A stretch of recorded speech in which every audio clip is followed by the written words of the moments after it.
Voy a grabar ya para que nos quede allí, ¿no es cierto?, el registro de esta clase. Bueno, el día de hoy, hermanos, comenzamos con segunda de Pedro, así que les invito a que abran su Biblia allí en de Pedro, ya, segunda de Pedro, mientras yo voy a estar aquí, capítulo 1, verso 3. Segunda de Pedro, capítulo 1, verso 3. Ya, mientras ustedes están allí buscándolo, yo tengo la versión Palabra de Dios para todos, ya, Palabra de Dios para todos, y dice así, verso 3 del capítulo 1 de Segunda de Pedro. Con su poder divino, Jesús nos da todo lo que necesitamos para dedicar nuestra vida a Dios. Todo lo tenemos porque lo conocemos a Él, quien nos llamó por su gloria y por su poder. Espérenme un poquito que...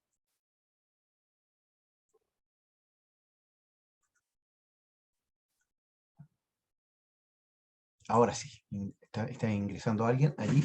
Entonces, tenemos ahí, ¿no es cierto?, la palabra, la voy a leer de nuevo. Con su poder divino, Jesús nos da todo lo que necesitamos para dedicar nuestra vida a Dios.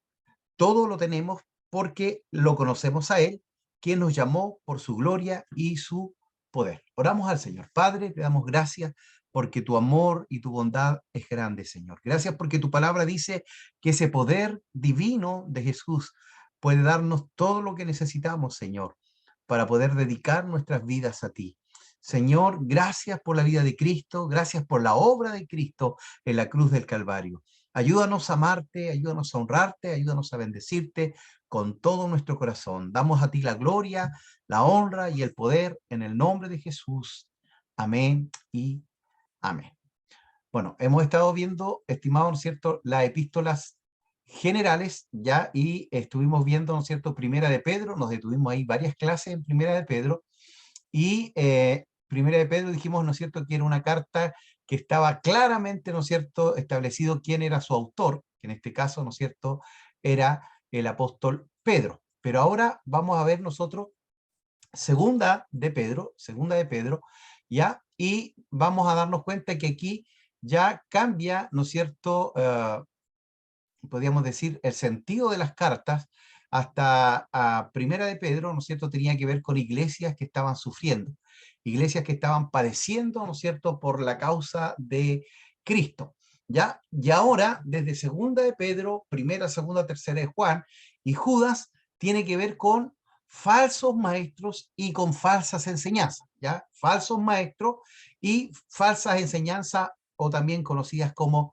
herejías, ¿ya? Entonces, por eso quise leer este capítulo 1 de Segunda de Pedro, ¿ya? Porque nos dice, ¿no es cierto?, que tenemos la ayuda de Dios para poder servirle, ¿ya? Yo creo que esto es muy interesante, porque hay muchos cristianos que deambulan, ¿no es cierto?, con muchos conflictos, con muchos problemas, como dicen por ahí, con un pie en la iglesia y con un pie en el mundo, y aquí la palabra es clara, nos dice que, ¿no es cierto?, el poder divino, ¿no es cierto?, que Dios ha dado a su Hijo, nos da todo lo que necesitamos, todo lo que podamos, ¿no es cierto?, requerir para dedicar nuestra vida a Dios. Es decir, no hay excusa para poder servir al Señor, ¿ya?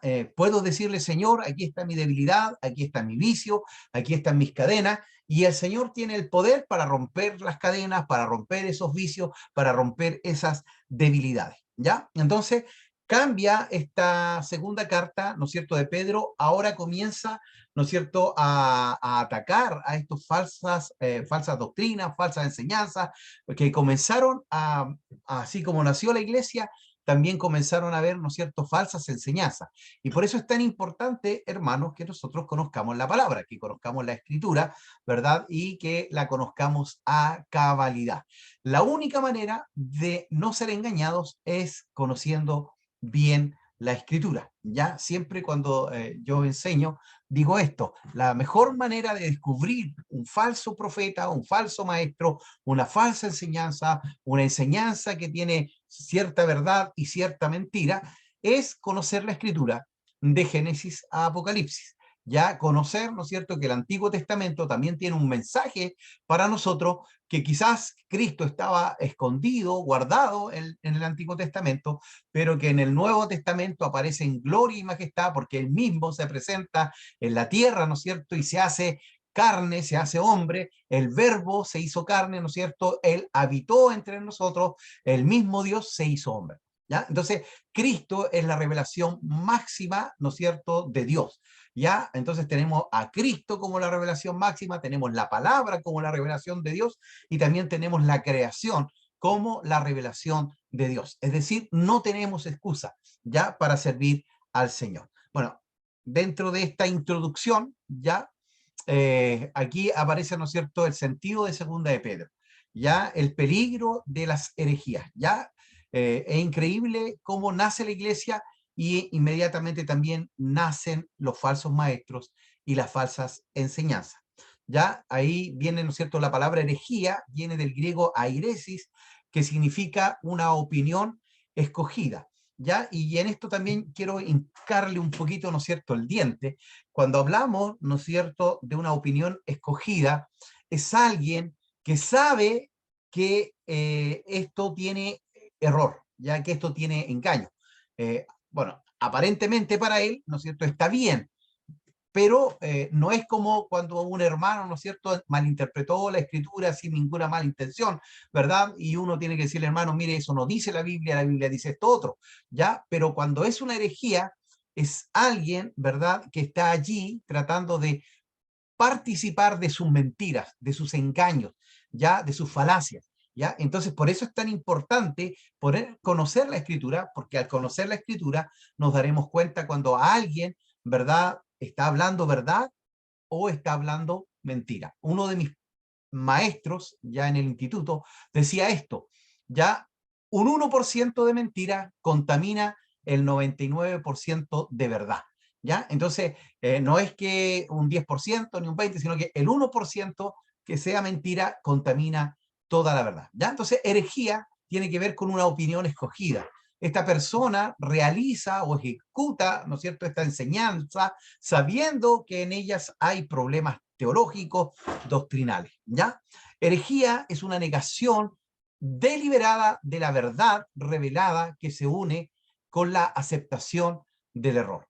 Ya las grandes sectas, ¿no es cierto?, tuvieron un líder que en algún momento llegó a ser tan pragmático y tan importante para esas personas que todo lo que él decía era real, era veraz, y aunque decía algo que no estaba en la escritura, pero porque era su líder, ¿no es cierto?, ellos lo creían. Entonces, por eso hay que tener mucho cuidado con estos liderazgos, ¿no es cierto?, que atrapan a multitudes, porque a veces, ¿no es cierto?, la misma gente comienza a escuchar o a hacerlo, ¿no es cierto?, más importante que la escritura, que la palabra. Entonces, la herejía es una opinión escogida, la herejía es una negación deliberada de la verdad, revelada en la palabra, ¿no es cierto?, que se une a la aceptación del error. ¿Ya? Ahora, cuando hablamos de herejía, ¿no es cierto?, cuando hablamos de secta, todas tienen y utilizan la escritura, ya cuando, porque el otro día, no me acuerdo quién me hacía esa pregunta, ya cuando no tienen la Biblia como base, ya es una religión, ya cuando no tienen la Biblia dentro de su servicio, de su devoción, es una religión. ¿Ya? Entonces, ahí están los budistas, los hinduistas, pero todos aquellos, ¿no es cierto?, que tienen la Biblia, los mormones, los testigos de Jehová, ¿no es cierto?, todos los que tienen la Biblia, pero mal interpretada, a eso nosotros le llamamos secta, a eso le llamamos herejía, a eso le llamamos, ¿no es cierto?, error. ¿Ya? Ahora, la herejía no es lo mismo que la división o el cisma, ¿ya? La herejía es doctrinal en su esencia, y se opone a la fe cristiana misma. ¿Ya? Entonces la herejía es una enseñanza que va en contra de los principios escriturales.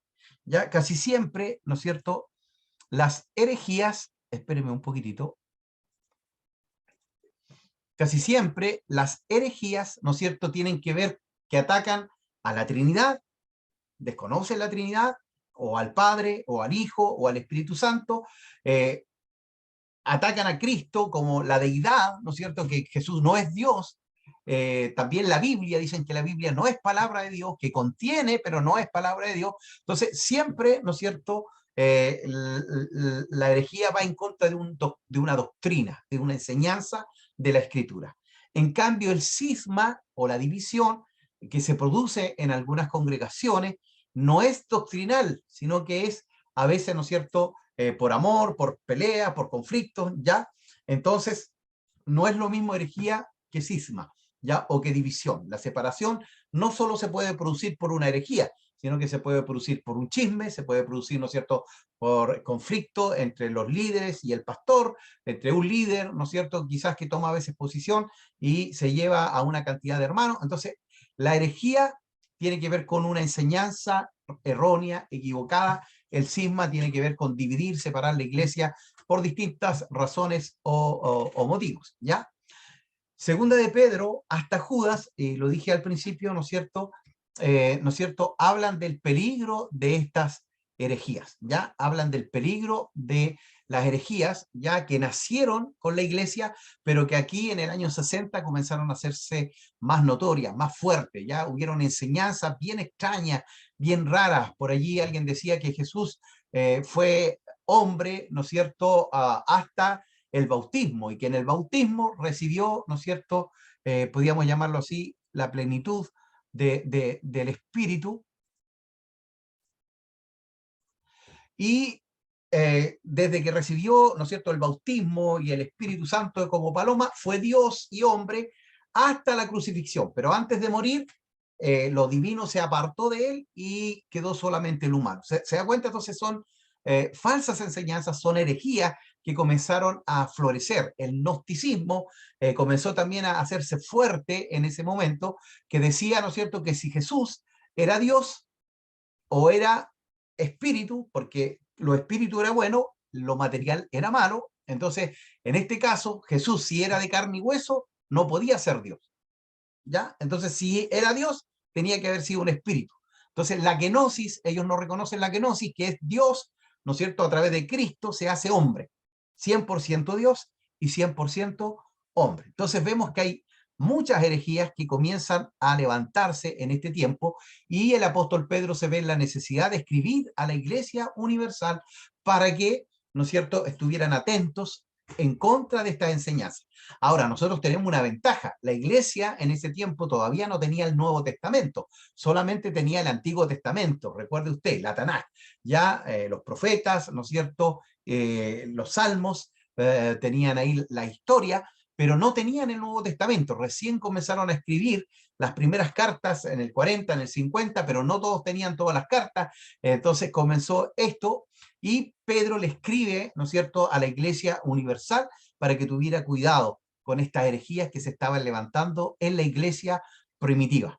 Mire, gracias a estas cartas que escribe el apóstol Pedro, ¿no es cierto?, y también el apóstol Juan y Judas, el hermano de Cristo, ¿verdad? Ellos pudieron prevenir, ¿no es cierto?, el error, y pudieron guardar la verdad, y por eso tenemos hoy el Evangelio hasta lo último de la tierra, que es Chile. Ya alcanzó el Evangelio en la verdad, en la escritura, ¿no es cierto?, porque ellos pudieron guardarse del error, ¿ya?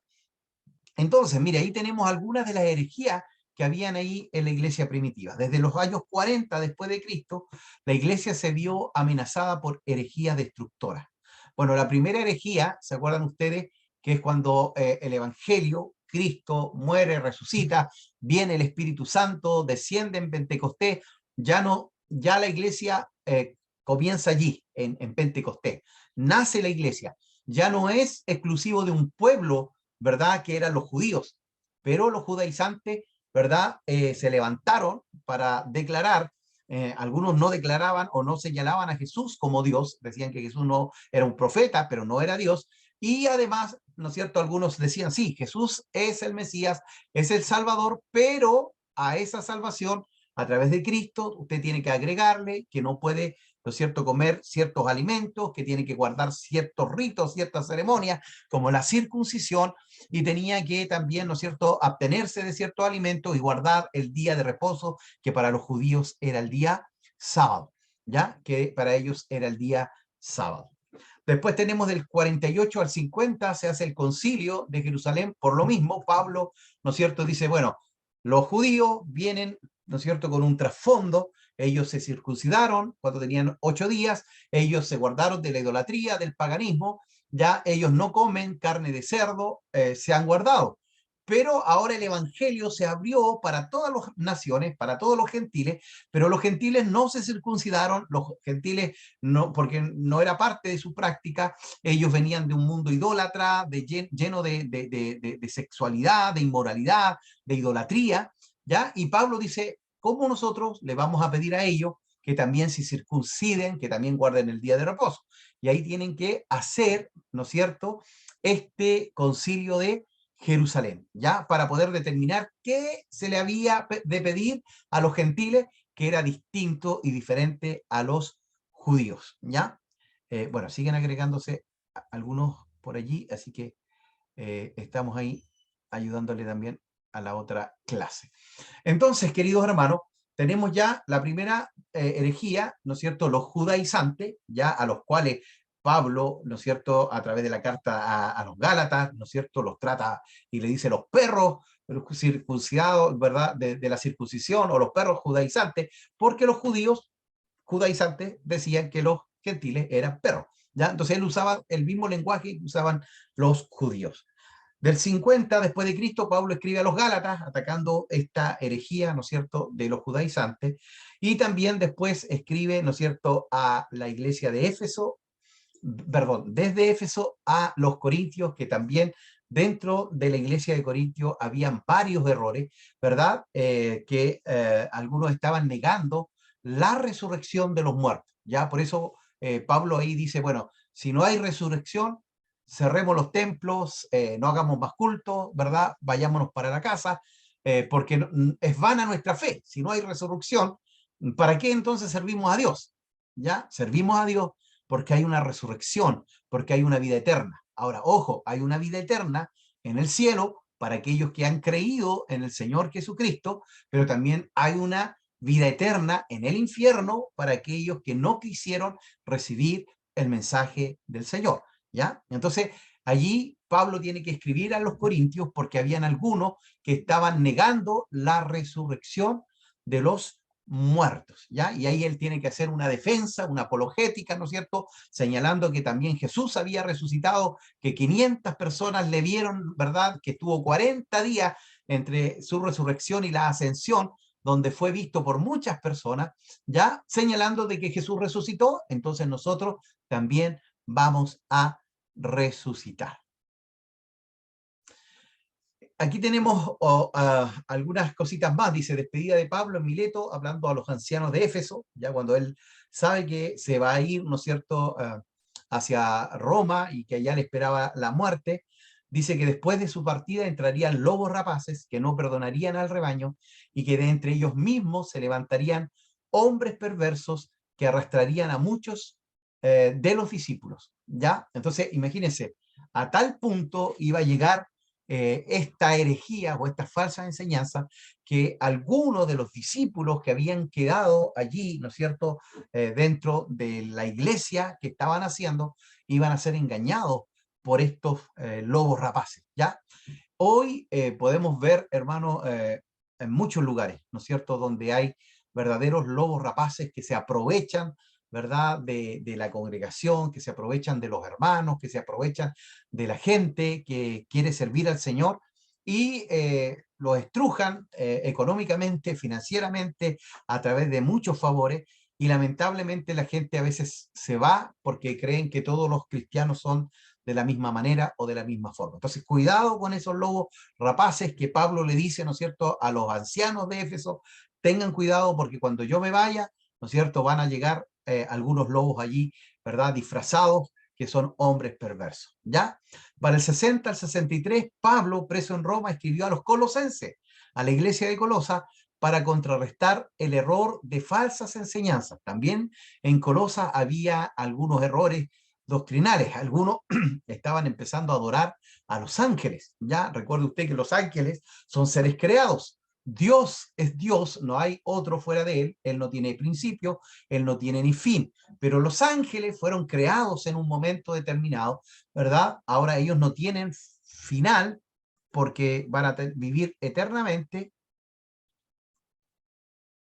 perdón, que están llegando más personas. Entonces, ellos, ¿no es cierto? Los ángeles pues, no se van a arrepentir, ya los ángeles que cayeron son los que cayeron, pero los ángeles del cielo no se van a arrepentir y van a adorar a Satanás, pero los ángeles caídos, ¿no es cierto?, van a estar eternamente en el infierno y los ángeles buenos junto a los creyentes también van a estar en el cielo, ¿ya? Entonces, en Colosas también nacen ciertas doctrinas heréticas o doctrinas heréticas, ¿no es cierto?, como decía, adoración a los ángeles, algunas enseñanzas ritualistas, hermano, a veces nosotros le damos más importancia a los ritos, ¿no es cierto?, que vienen, a las tradiciones que vienen, que a lo que dice la Escritura, lo que dice la Biblia.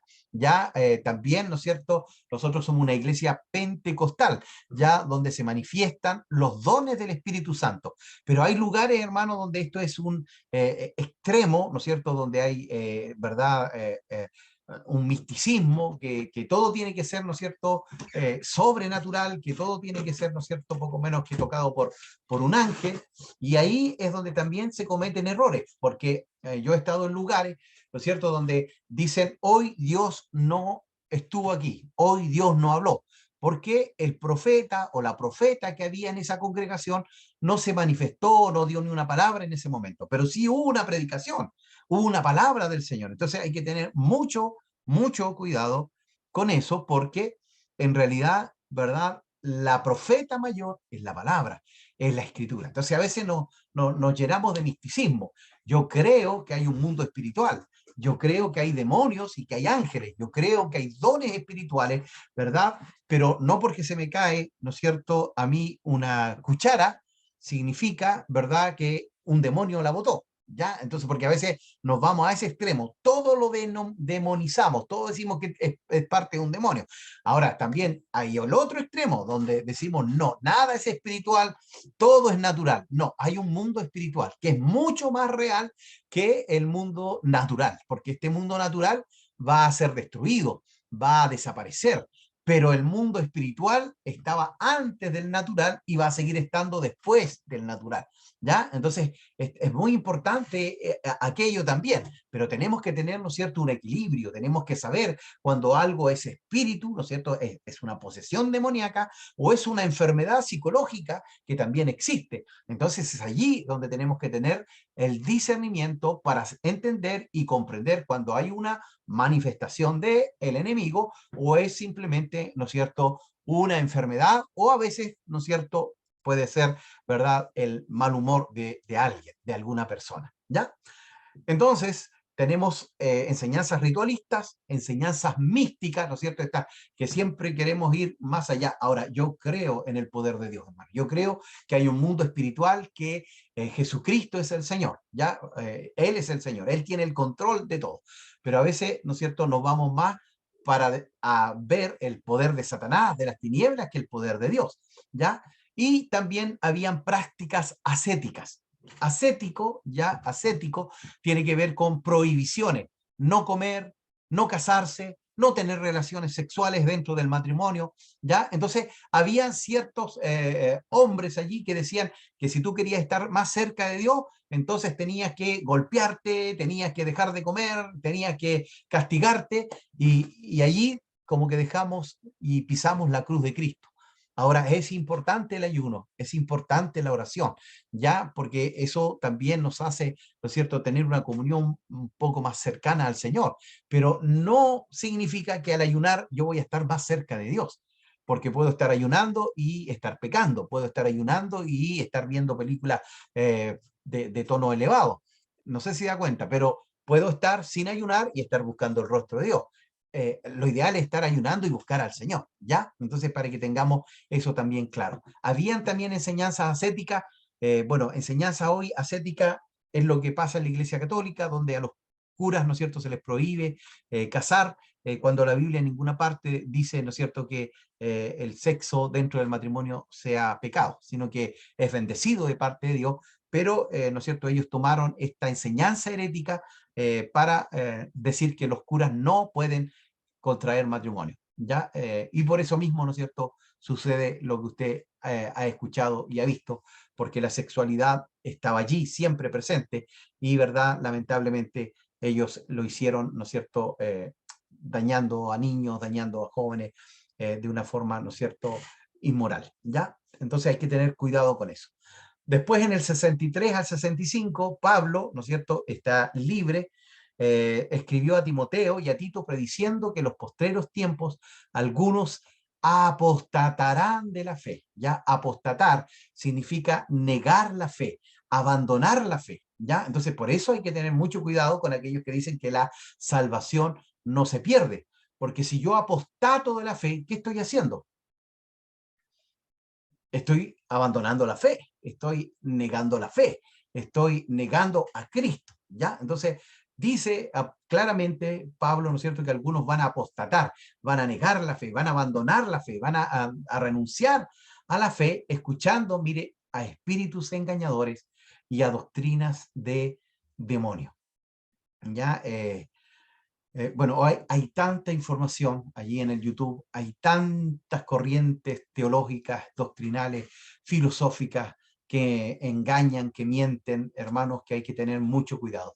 Ya hay que saber a quién escuchamos, hay que saber a quién vemos, por eso es tan importante esto. Ya hay algunos que apostatarán de la fe porque escucharán a espíritus engañadores y a doctrinas de demonios. Es decir, no es que se van a presentar como demonios, porque si no usted huiría o lo reprendería, sino que es, ¿no es cierto?, que se va a vestir, como dice la escritura, de ángel de luz, ¿verdad? Y si usted no tiene la claridad, el espíritu, ¿no es cierto?, el discernimiento, la escritura, la palabra en su corazón, puede tener, ¿no es cierto?, esto de ser engañado por estas doctrinas de demonios, ¿ya? Entonces hay que tener mucho, mucho cuidado. Y estamos en estos postreros tiempos, estamos en los últimos tiempos. Y bueno, y en su última carta, que fue dirigida, ¿no es cierto?, a Timoteo, segunda de Timoteo, Pablo también predijo que las iglesias mismas degenerarían hasta el punto de que no soportarían la sana doctrina, sino que teniendo comezón de oír, se volverían de la verdad a la fábula. Y esto es terrible, hermanos, esto es terrible. Mire, yo estaba haciendo un máster con hermanos de España, de Argentina, pero el instituto es de España, FIDE se llama el instituto. Y el profesor nos decía que hoy en España la iglesia evangélica no crece. La iglesia evangélica se ha mantenido siempre en un 1%, 1%, 1%, 1%, no crece. Ahí se mantiene en 1%. ¿Ya? La Iglesia Católica llegó a ser, recuerda usted, España llegó a ser un país católico, ¿ya? Donde se persiguieron a los cristianos, ya se perseguían a los evangélicos. La Iglesia Católica, en este momento, de ser quizás el 98, el 100%, hoy no es más del 20%. Y ese 20% incluso dice no ir a misa ni a la iglesia, ¿ya? Y va para abajo, y va decreciendo, y va cayendo, y va decayendo. Pero todos los movimientos gnósticos, ¿verdad? Nueva era, todos los movimientos, ¿verdad?, de meditación trascendental, de religiones orientales, va en crecimiento. El ateísmo también va en crecimiento. Entonces, él nos decía, es terrible, porque en Sudamérica, gracias a Dios, esto no ha llegado y esperamos que no llegue. En España, las iglesias, los templos, se están vendiendo o se están arrendando para restaurantes, para discotecas, para gimnasios, porque la gente no va a la iglesia, no está yendo a la iglesia. Entonces hay que tener mucho cuidado, queridos hermanos, que estas enseñanzas y estas herejías no cautiven la mente de nuestros hijos, de nuestros jóvenes. Hoy la enseñanza humanista está haciendo mella ¿no es cierto?, en contra de la fe, el racionalismo. Este racionalismo que en Europa, hermanos, que en Europa murió el racionalismo. En Europa la gente no es racional, la gente es espiritual. El problema es que en lo espiritual está buscando cualquier cosa que sea espiritual. ¿ya? Es decir, no están buscando a Dios, no están buscando a Cristo, no están buscando a la Biblia. Ellos están buscando cualquier cosa que suene a distinto, diferente. Lo que decía acá, comezón de oír, ¿verdad? Irán a las fábulas, ya a esos cuentos. Y bueno, podemos ver muchas sectas, muchas religiones que están levantándose y que están creciendo de una manera considerable. Y la iglesia está permaneciendo igual o incluso está decreciendo. Las últimas epístolas universales, segunda de Pedro, Judas, primera, segunda y tercera de Juan, fueron escritas para resistir estas tendencias hacia las falsas doctrinas dentro de la iglesia. Bueno, es interesante, dice que muchos de esos errores que combatieron los apóstoles son vistos hoy también, ¿ya? Es decir, el gnosticismo de la iglesia primitiva, el judaísmo de la iglesia primitiva, ¿verdad? Los judaizantes y toda esta adoración a los ángeles sigue estando presente hoy, ya con otro tipo de nombre, con otro tipo, ¿no es cierto?, de cubierta y otras enseñanzas más que van agregándole a eso, siguen estando hoy en este tiempo. El error, como la naturaleza humana, no varía mucho a través de los siglos. Los letreros cambian, los errores persisten, ¿ya? Por eso tenemos que estar atentos y discernir cuando hay un error, cuando hay una falsa enseñanza.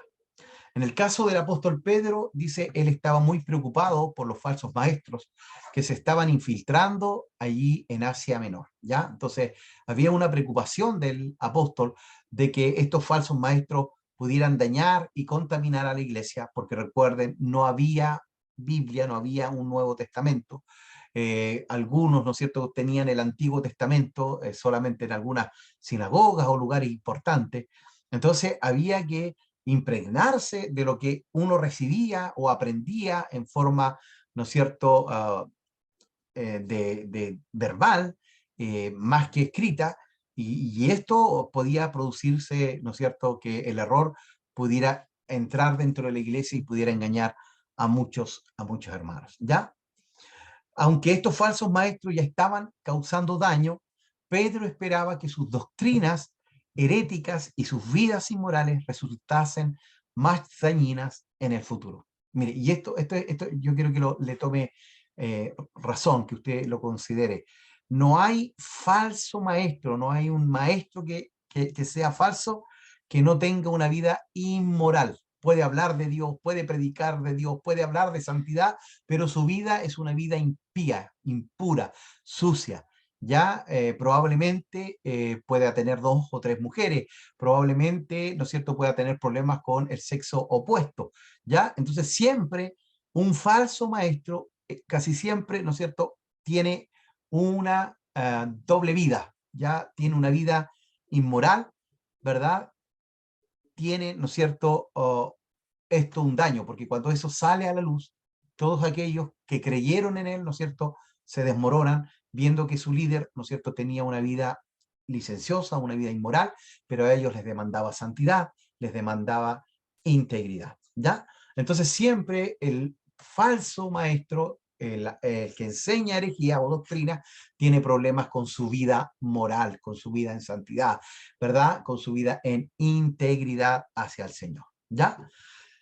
Dice testamento, último deseo, escribió para advertir a sus amados creyentes en Cristo acerca de los peligros doctrinales. Eso es lo que dice Pedro, ¿no es cierto? Escribe un último testamento para que tengan cuidado con estas enseñanzas y doctrinas erradas, ¿ya? Entonces, ¿cuál es el tema central de Segunda de Pedro? Es una exhortación a los cristianos a que se guarden de los falsos maestros, a concentrarse en el verdadero conocimiento de Dios y vivir como aquellos que esperan la venida del Señor Jesucristo. Ya, mire, dentro de estas enseñanzas heréticas que había en ese tiempo, había una que decía que como nosotros éramos de carne, la carne era mala, el espíritu era bueno. Entonces, como la carne era mala, pecar no era malo. Entonces usted podía pecar y hacer lo que quería, porque total, ahora como usted había recibido a Cristo, Cristo le perdonaba, pero no había una transformación, sino que usted podía seguir pecando. Pero como tenía a Cristo, iba a ser salvo igual. ¿Ya? ¿Se da cuenta? Entonces, exhortación a los cristianos a guardarse de estos falsos maestros, concentrándose en el verdadero conocimiento de Dios. Entre más conozcamos a Dios y su palabra, vamos a poder descubrir a estas falsas enseñanzas y viviendo como aquellos que esperan la venida del Señor Jesucristo, ¿verdad? Tenemos que estar preparados, apercibidos, ¿verdad? Me gusta mucho lo que decía un predicador. Debemos vivir o proyectarnos como si el Señor viniera en 100 años más, pero debemos vivir como si Cristo viniera hoy. Es decir, si Cristo viene hoy, ¿me voy con Él? ¿Cómo está mi vida? ¿Cómo está mi santidad? ¿Cómo está mi devoción? ¿Cómo está mi búsqueda con el Señor? Entonces, si viene hoy el Señor, ¿me voy con Él? Bueno, si hay duda, pongámonos a cuenta, ya, pongámonos a cuenta, porque Cristo viene, ya, porque Cristo viene, ya. Los falsos maestros, solamente comparable al libro de Judas, es donde más se hablan contra los falsos maestros, en segunda de Pedro y en el libro de Judas. Bueno, primera y segunda y tercera de Juan también nos muestran, ¿no es cierto?, esto de que algunos falsos maestros, ¿no es cierto?, negaban allí y los cristianos recibían a estos falsos maestros y Juan le dice, no deben recibir a estos que enseñan cosas erradas, ¿verdad? Pero también que había que hospedar a los verdaderos siervos del Señor. Entonces, ahí también, ¿no es cierto?, hay un hablar del apóstol Juan contra también estos herejes, ¿ya? La descripción de los falsos maestros aquí en Segunda de Pedro es genérica, ¿no es cierto? En general, los falsos maestros tienen ciertas características y, ¿no es cierto?, dice que describe el carácter inmoral, no su doctrina, es decir, no habla de los falsos maestros en sus enseñanzas, sino en su vida inmoral, ¿ya? Entonces, acentúa eso. Falsos maestros van a tener una vida inmoral. Por eso habla del conocimiento, tener conocimiento de Dios, conocimiento de la palabra, ¿ya? Eso es importante. Hay gente que conoce la Biblia, pero no vive la Biblia, y eso no es sabiduría divina, ¿ya? La sabiduría divina tiene que ver con conocer la Escritura, y lo que conozco de la Escritura lo vivo, lo practico, lo hago, ¿ya? Entonces algunos se pasean por la Biblia, ¿no es cierto?, de Génesis a Apocalipsis, le descifran y le van a dar y le van a recitar textos bíblicos, pero su vida está lejos de Dios. Eso no es conocimiento, ¿ya? Eso es mayor condenación, porque también en la Escritura dice, ¿no es cierto?, que mejor no haberle conocido, ¿no es cierto?, que conociéndole nos apartemos del Señor, ¿ya? Una vida de piedad es la que debe marcar la diferencia con estos falsos maestros, con las falsas enseñanzas. Una vida de piedad tiene que ver, ¿no es cierto?, en cómo me relaciono primero con Dios, ¿verdad? ¿Cómo me relaciono con Dios? ¿Cómo está mi relación con Dios?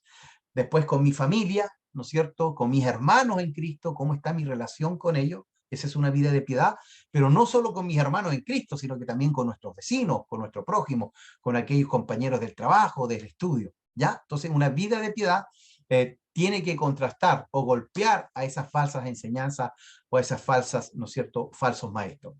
Y la segunda venida de Cristo, alentarnos, porque algunos decían, no, Cristo iba a venir, iba a venir. Imagínense que esta carta fue escrita el 70, 60, perdón, más o menos después de Cristo, y ya vamos en el 2022.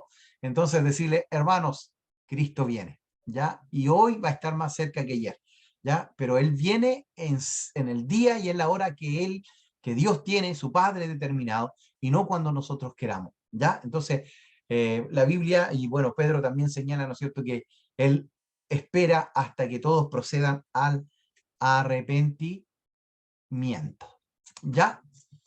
Y bueno, vamos a quién es el autor de esta carta, y bueno, claramente, ¿no es cierto?, el autor es el apóstol Pedro. Allí, ¿no es cierto?, si vamos a la misma carta, segunda de Pedro, capítulo 1, dice, yo, Simón Pedro, siervo y apóstol de Jesucristo, les escribo a todos los que comparten una fe tan preciosa como la nuestra. ¿Ya? Entonces, la evidencia interna, es decir, el mismo libro señala que el autor es el apóstol Pedro, ¿ya? O también Simón, ¿verdad?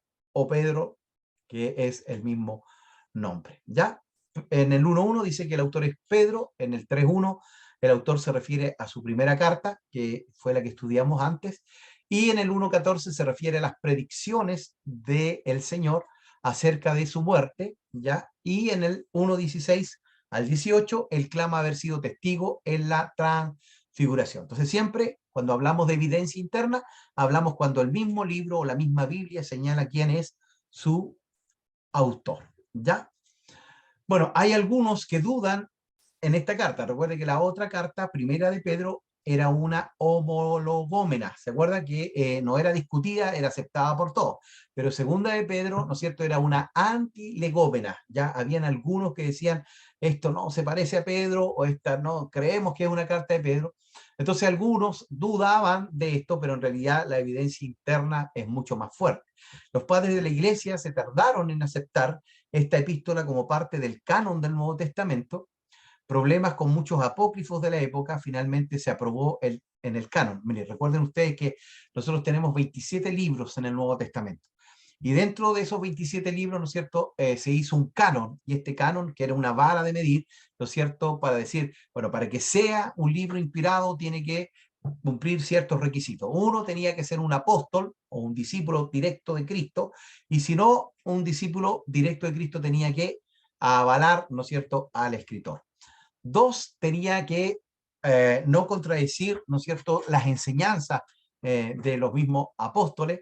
Y tercero, ¿no es cierto?, también tenía que tener una relación con todo la Escritura y con todo el Antiguo Testamento, ¿ya? Entonces, había muchos libros apócrifos, ya muchos libros, que hoy han aparecido, el Evangelio de Tomás, el Evangelio de Jesús, muchos apócrifos, pero la iglesia se dio cuenta inmediatamente y los iba dejando de lado. No, esto no es palabra de Dios, esto no es palabra de Jesús, ¿ya? Y los dejaba de lado. Entonces, por eso costó tomar segunda de Pedro, pero al final, ¿no es cierto?, se aceptó como inspirado. La carta de segunda de Pedro no es citada por los padres de la iglesia, sino hasta que Orígenes, cerca del comienzo del tercer siglo, año 200 y algo, se refiere a ella, ¿ya? Heródoto es citado solamente una vez en el siglo que precedió su obra y solamente citado 2 veces en el siglo siguiente. Bueno, ahí está dando un argumento para que por qué nosotros aceptamos que esta es carta de Pedro, porque no pasaron ni 100 años entre que escribió segunda de Pedro y el primer, ¿no es cierto?, evidencia externa, que fue, ¿no es cierto?, Orígenes, quien señala que segunda de Pedro fue escrita por Simón Pedro, pero hay otros libros que, como Herodoto, ¿no es cierto?, que se escribieron cientos de años después, se dijo que era Herodoto y se aceptó igualmente, ¿ya? Entonces tiene que ver con eso, ¿ya? De igual manera dice, Tucídides no están citados hasta segundo siglo después de su composición, ¿ya? Estilos literarios, ¿por qué dudaban de esto? Por el estilo literario diferente. Primera de Pedro tiene un estilo de presentación fluido, ya, y pulido, y en segunda de Pedro el estilo es abrupto y el significado de muchas palabras es oscura, ya. Pedro escribió su primera carta utilizando un amanuense, eso es importante que ustedes lo sepan. Muchos escritores usaron secretarios, ¿no es cierto?, que eran los que escribían las cartas, y en este caso, ¿no es cierto?, el amanuense fue, ¿verdad?, allí Silvano de Pedro. En segunda de Pedro quizás utilizó un diferente amanuense o secretario, para que les quede más claro, que escribió la carta por sí mismo, y recordemos que el griego era una segunda lengua para Pedro. Ya el arameo era el lenguaje, ¿no es cierto?, que usaban los discípulos. Las cartas hablan de temas diferentes. Primera de Pedro fue escrita para consolar a cristianos que estaban sufriendo, mientras que Segunda de Pedro fue escrita para exponer y frenar a los falsos maestros, ¿ya? Pero a pesar de eso, también hay, ¿no es cierto?, grandes similitudes, ¿verdad?, en su vocabulario en ambos escritos. La salutación, gracia y paz también se repite en ambos. Virtud, preciosa, son palabras que se repiten también en ambos. Y ahí hay un cuadro, un paralelo, ¿no es cierto?, donde se repiten los versículos o las palabras tanto en primera como en segunda de Pedro, y esto nos señala una vez más que fue Pedro quien escribió también esta segunda carta de Pedro. ¿Ya? Hermanos, no sé si aquí hay hasta aquí alguna duda, consulta, o estamos ok.